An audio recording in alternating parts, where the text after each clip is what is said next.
si vous avez nommé votre droit, tiens, on va juste pour vous mettre en route. Si vous avez nommé votre droit, évidemment, je réclame le droit.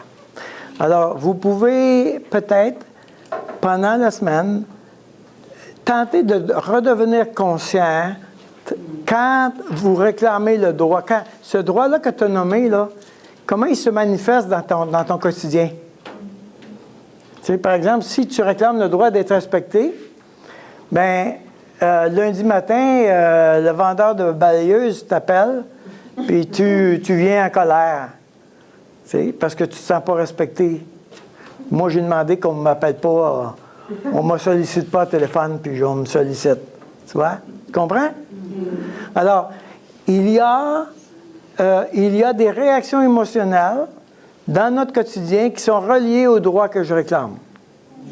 Alors, c'est le fun d'être capable d'identifier que cette émotion-là vient du droit que je réclame. Oui? Est-ce que toutes nos réactions fortes viennent d'une blessure? Généralement, les émotions qui ne sont pas proportionnelles à l'événement présent. OK? C'est comme ça que je le détermine. C'est pas vrai pour tout le temps, mais c'est assez bon comme règle. Alors, j'ai perdu mes clés, je suis irrité, c'est pas pire. J'ai perdu mes clés, je mange les rideaux, on est dans le passé. On est dans les droits que je réclame. C'est pas important à dire parce que c'est une personne extrêmement colérique. Oui, mais c'est un droit qu'elle réclame du passé. Oui, mais ça peut être dans un passé pas si lointain. Ça peut être un passé pas si lointain. Parce qu'il est arrivé 2, 3, 4 affaires plus tôt dans la journée. Oui, mais pas nécessairement. Regardez, il faut faire une distinction entre les fruits et la racine. Par exemple, tu peux avoir un homme... tiens, je donne toujours le même exemple là, pour ne pas m'en trouver un autre, là, par paresse. Là. Mais l'homme qui vient me voir parce qu'il est toujours... à tous les 2 mois, il est en colère après sa femme. Bon, il fait une petite crise d'andropause, là. Puis, à tous les 2 mois, puis il vient me voir, puis il dit, Daniel, j'ai beau crier à Dieu, je demande à Dieu, je veux arrêter d'être en colère après ma femme, je lui demande pardon à ma femme, puis là, il dit, on est bon pour 2 mois. Puis tout à coup, paf, mon ami, je saute encore bien comme il faut, OK? Qu'est-ce qu'il est en train de dire? C'est que je confesse mes fruits. Je confesse ma colère. Maintenant, je lui ai posé la question, comment ça va avec ta mère? Ah, il dit, parle-moi pas de ma mère. Ça fait 24 ans que je n'ai pas parlé. Ah!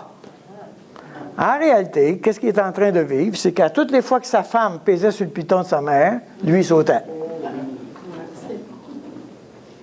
C'est ça. Alors, l'affaire, c'est que souvent, les croyants confessent des fruits. Mais là, ils se posent la question, comment ça se fait que Dieu ne me donne pas la victoire? Oui, parce que tu confesses les fruits. Seigneur, je suis inquiet. Je te demande pardon que je sois inquiet. C'est un fruit. Seigneur, je suis en colère. Seigneur, je n'ai pas la maîtrise de soi. Seigneur, donne-moi la capacité de lire plus souvent la parole de Dieu. Seigneur, je ne suis pas fidèle. Des fruits, des fruits, des fruits, des fruits, des fruits. Mais là, pour augmenter la problématique, c'est qu'on a nos arbres, OK, au côté. OK? Mais là l'arbre, les fruits ici, c'est des beaux fruits. Hein? Ah, ça, c'est formidable. Alors, qu'est-ce que je fais? Je prie, Seigneur, donne-moi ces fruits-là. OK? Je veux sauter d'un arbre à l'autre, mais je ne veux pas faire le processus. Alors là, maintenant, on saute d'un arbre à l'autre, puis Seigneur, donne-moi ce fruit-là, j'ai vraiment besoin de la douceur. Donne-moi la paix. Vite! OK?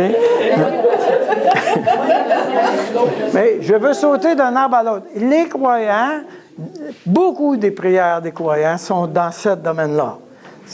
Ils voient bien qu'est-ce que c'est pas correct. Ils voient qu'est-ce que Dieu leur demande. Ils voient qu'est-ce qu'ils devraient faire. Alors, c'est ça qu'ils voient. Alors, Dieu, je veux pas ça, je veux ça. Bien, c'est normal. C'est normal. Le problème, c'est que si un an après, j'ai encore la même affaire, j'ai toujours pas eu ce fruit-là. Il arrive une place où je me pose la question si je dois prier Dieu. Est-ce que Dieu répond à la prière? Je perds la foi que Dieu répond à ma prière. Et non, ça ne marche pas. De tout à coup, on se retrouve avec des croyants loyaux qui viennent à l'Église régulièrement, mais qui ne se passe rien dans leur vie. Pourquoi?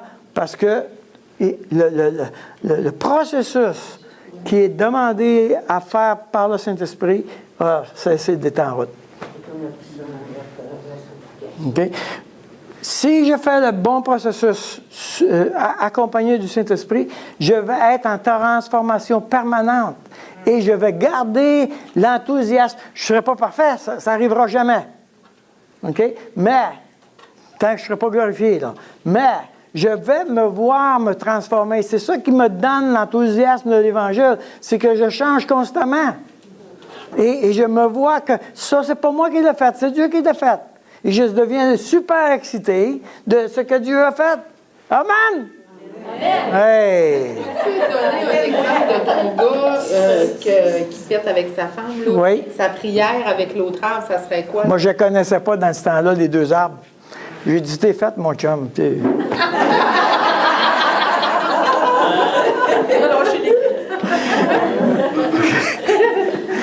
Mais non, ce que j'ai fait, je l'ai conduit dans le pardon.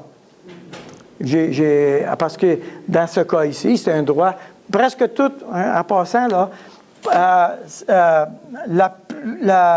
la plupart, je dirais, de nos cheminements, peut-être, j'ai envie de dire 80%, OK, va passer par le pardon. Alors, c'est énorme. C'est énorme. Et c'est pas pour rien que c'est pas pour rien que Jésus dit dans sa prière, pardonne-nous nos offenses comme nous pardonnons. Alors, si moi, je ne permets pas à l'autre d'expérimenter mon pardon, à quelque part en moi, je sais que Dieu ne me permettra pas d'expérimenter son pardon. Mais le 20 ça serait quoi? Ah, c'est... je ne sais pas. Les traumatismes, définitivement. Les traumatismes, ça fait partie, définitivement. Les voix. Ouais, les voix, ça arrive beaucoup. Les voix. Donc, les voix, c'est un autre outil. Là, c'est parce que tu as l'adulte, le parent, l'adulte puis l'enfant qui se parlent. Je prendrai je ne sais pas quand est-ce qu'on va faire ça, là, mais je vais expliquer qu'est-ce qui arrive, comment la chair contrôle notre vie et comment on peut faire mourir la chair, c'est-à-dire les voix de l'enfant puis du parent nous contrôlent. OK? Et l'adulte doit reprendre le contrôle, doit prendre le contrôle avec le Saint-Esprit et faire mourir le parent et guérir l'enfant. Finaliser ça. Donc, la prière, ça serait, Seigneur, aide-moi à pardonner à mon père qui ne m'a pas aimé. Ça serait ça, genre? Oui, non, oui, non. Peut-être que je devrais vous expliquer le pardon la prochaine fois. Mais le pardon, c'est une remise de dette. Alors, il faut comprendre. En général, ce que je dis, c'est que notre histoire, on a une ou deux histoires en passant, on n'a pas beaucoup d'histoires. On a une ou deux histoires, mais on a des fruits à la tonne. OK? Alors, on a c'est plutôt la spirale. C'est-à-dire que j'ai raconté mon histoire, j'ai compris que je réclamais un droit avec mes parents. OK? Je pardonne. Mais là, tout à coup, là, je revis d'autres éléments du pardon qui n'avaient pas été visités. Je repardonne. OK? Je repardonne jusqu'à temps qu'on a vidé la question. Donc, quand des gens me disent, non, pas jusqu'à notre mort, mais quand des gens me disent, oui, j'ai déjà pardonné ça, oui, je sais, ça fait combien de fois? Une fois. Bon, on va attendre à 5. OK? Ce que je veux dire, c'est que c'est pas possible qu'on ait fait l'inventaire de l'ensemble de la facture qu'on réclame à nos parents. OK? On est capable d'en voir juste une partie parce que émotionnellement, c'est trop. Donc, on arrive à en prendre une partie, on pardonne, une autre partie, on pardonne, une autre partie, on pardonne. Mais je dois comprendre que le pardon, c'est le pardon, c'est le langage de la loi.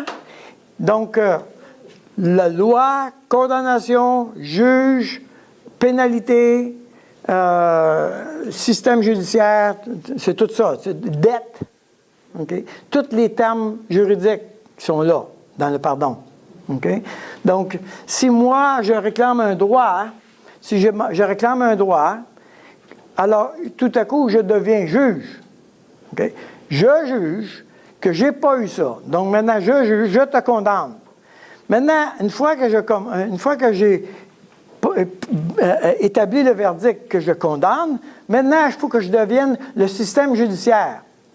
Si le gouvernement fait une loi qu'à partir de maintenant, on va rouler sur Curé-Labelle à 30 km à l'heure, c'est facile à faire cette loi-là. On s'entend? Maintenant, si tu veux la faire respecter, ça va te prendre des policiers, ça va te prendre un système judiciaire, ça va te prendre une cour, ça va te prendre une prison, ça va te prendre un système d'amende, ça va prendre beaucoup de choses pour faire respecter la loi. Bien, moi, si j'ai été juge et j'ai réclamé le pardon, le droit, si j'ai réclamé ce pardon-là, à partir du moment où je tombe dans le système judiciaire, toute l'énergie que ça me prend pour faire respecter ce droit-là, c'est tout l'appareil judiciaire qui est en route dans ma vie. Comment tu penses qu'on va être en repos? On ne sera jamais en repos, ça demande trop.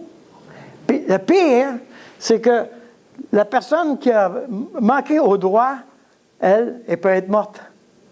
Elle ne pourra jamais payer.